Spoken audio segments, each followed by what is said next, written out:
ഒരു മാഫിയയാണ് ഈ റിപ്പോർട്ടിൽ ക്ഷമിക്കണം, മാഫിയാണ് സിനിമാ ലോകത്ത് പ്രവർത്തിക്കുന്നതെന്ന് തന്നെയാണ് ഏറ്റവും പ്രധാനമായും പറയേണ്ടിയിരിക്കുന്നത്. ഈ മാഫിയ എന്നുള്ള വാക്ക് ഏറ്റവും അധികം പ്രബലമായിട്ട് വരുന്നത് രണ്ട് പ്രധാനപ്പെട്ട കാര്യങ്ങളിലാണ്. ഈ മാഫിയ നിരന്തരമായിട്ട് സിനിമാ മേഖലയിൽ ഉപയോഗിച്ചുകൊണ്ടിരിക്കുന്ന രണ്ട് വാക്കുകൾ കോംപ്രമൈസ് എന്ന വാക്കും അഡ്ജസ്റ്റ്മെൻ്റ് എന്നുള്ള വാക്കുമാണ്. സിനിമാ മേഖലയിലേക്ക് ആദ്യമായിട്ട് വരാൻ ആഗ്രഹിക്കുന്ന ഒരു സ്ത്രീയെ, ആ സ്ത്രീ ആദ്യമായിട്ട് അതിനുവേണ്ടി ശ്രമിക്കുന്നത് ഏതെങ്കിലും ഒരു സിനിമാ സംവിധായകൻ്റെയോ പ്രൊഡ്യൂസറുടെയോ അല്ലെങ്കിൽ പ്രൊഡക്ഷൻ കൺട്രോളറുടെയോ ഫോൺ നമ്പർ ശേഖരിച്ചിട്ട് അതിലേക്ക് വിളിക്കുകയും എനിക്ക് സിനിമയിലേക്ക് വരാൻ താല്പര്യമുണ്ട് എന്ന് പറയുകയും ചെയ്യുന്ന ഘട്ടത്തിലൂടെ ആയിരിക്കുമെന്ന് ജസ്റ്റിസ് ഹേമ കമ്മീഷൻ റിപ്പോർട്ട് സൂചിപ്പിക്കുന്നു. അതിനുവേണ്ടി അവരെ ആദ്യം ഒരു ഓഡിഷന് വിളിക്കുന്നു.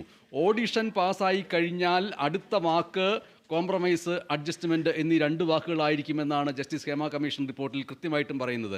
അതായത് നിങ്ങൾ ഓഡിഷൻ പാസ്സായിരിക്കുന്നു, അടുത്ത ഘട്ടത്തിലേക്ക് നിങ്ങൾക്ക് ഡയറക്ടറെയോ പ്രൊഡ്യൂസറെയോ കാണേണ്ടി വരും. അതിന് മുമ്പ് നിങ്ങൾ കോംപ്രമൈസിനും അഡ്ജസ്റ്റ്മെൻറ്റിനും തയ്യാറായിരിക്കുമല്ലോ എന്നുള്ളതാണ്.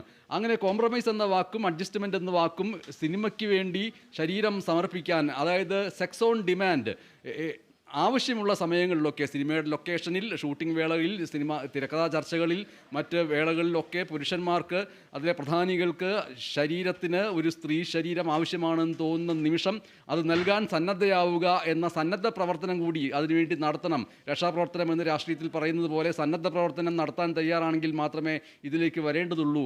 ആ വരവിന് വേണ്ടി ഞങ്ങൾ എടുത്തു വച്ചിരിക്കുന്ന രണ്ട് പ്രധാനപ്പെട്ട വാക്കുകളാണ് കോംപ്രമൈസ് എന്നുള്ളതും അഡ്ജസ്റ്റ്മെൻറ്റ് എന്നുള്ളതും. ഈ രണ്ട് വാക്കും സിനിമാ മേഖലയിലെ മാഫിയയുടെ ഏറ്റവും പ്രിയപ്പെട്ട വാക്കുകളായിട്ട് മാറുകയും ചെയ്യുന്നുണ്ട്.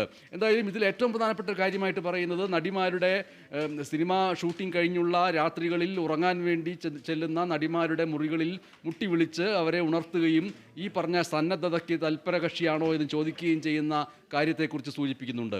ഇത് ഒരു 13 വർഷം മുമ്പ് പ്രമുഖ നടനായിരുന്ന ശ്രീ NL ബാലകൃഷ്ണനെ ഞാൻ വളരെ വ്യക്തിപരമായിട്ട് ഇൻ്റർവ്യൂ ചെയ്ത വേളയിൽ അദ്ദേഹം പറഞ്ഞ ഒരു കാര്യം, ജലജ എന്ന നടി KG ജോർജിൻ്റെ ഉൾക്കടൽ ആണ് എന്നാണ് ഞാൻ ഓർക്കുന്നത്. ആ സിനിമയുടെ ഷൂട്ടിംഗ് നടന്നുകൊണ്ടിരിക്കുന്ന വേളയിൽ രാത്രി ജലജയുടെ മുറിയിൽ KG ജോർജ് മുട്ടി വിളിച്ചുവെന്നും അവിടെ ഉണ്ടായിരുന്ന പ്രൊഡ്യൂസർ ജോർജെ പോയി കിടന്നുറങ്ങ്, പാക്കപ്പൊക്കെ ഞാൻ ചെയ്തോളാം. അപ്പോൾ മുട്ടി വിളിച്ചപ്പോൾ വായിൽ തുറക്കുന്നില്ല, മുട്ടി വിളിച്ചിട്ടും വായിൽ തുറക്കാതായപ്പോൾ തുറക്ക് എന്ന് പറഞ്ഞ് KG ജോർജ് ഷൗട്ട് ചെയ്തു, ബഹളം വെച്ചുവെന്നും ആ ബഹളം വെച്ച സമയത്ത് ഈ പ്രൊഡ്യൂസർ വന്നിട്ട് ജോർജ് പോയി കിടന്നുറങ്ങുമ്പോൾ പാക്കപ്പൊക്കെ ഞാൻ ചെയ്യിപ്പിച്ചോളാം എന്ന് പറഞ്ഞു എന്നുള്ളത് ഇപ്പോഴും എൻ്റെ കയ്യിൽ ദൃശ്യമായിട്ടിരിക്കുന്നു.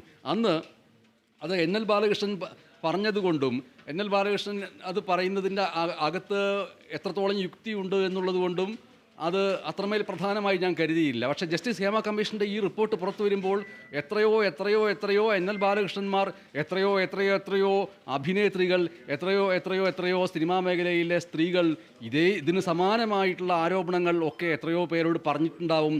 പറയാതെ സഹിച്ചിരിക്കുന്നവരുണ്ടാവും. പറയാതെ സഹിച്ചിരിക്കുന്നവർക്കുപരി ഇത് സഹിച്ചുകൊണ്ട് മുന്നോട്ട് പോയാൽ മാത്രമേ ഈ താരത്തിളക്കത്തിൽ തങ്ങൾക്ക് നിലനിൽക്കാൻ കഴിയുകയുള്ളൂ എന്ന് വിചാരിക്കുന്നവരുമുണ്ടാവും എന്നുകൂടി ഇതോടൊപ്പം പറഞ്ഞു വെക്കേണ്ടതുണ്ട്.